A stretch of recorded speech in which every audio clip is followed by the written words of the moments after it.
وما علمناه الشعر وما ينبغي له إن هو إلا ذكر وقرآن مبين لينذر من كان حيا ويحق القول على الكافرين أولم يروا أنا خلقنا لهم مما عملت أيدينا أنعاما فهم لها مالكون وذللناها لهم فمنها ركوبهم ومنها يأكلون ولهم فيها منافع ومشارب أفلا يشكرون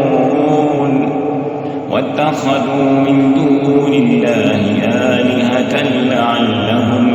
ينصرون لا يستطيعون نصرهم وهم لهم جند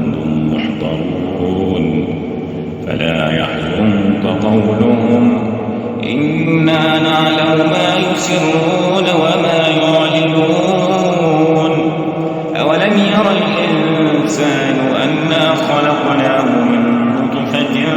فإذا هو خصيم مبين وضرب لنا مثلا ونسي خلقه قال من يحيي العظام وهي رميم قل يحييها الذي أنشأها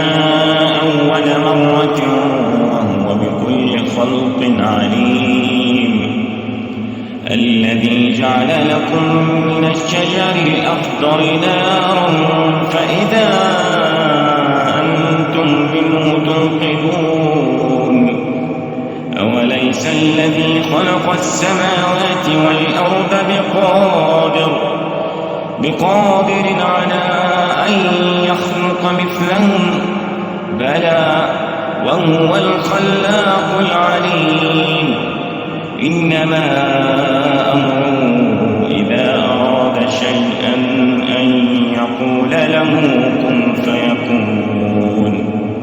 فسبحان الذي بيده ملكوت كل شيء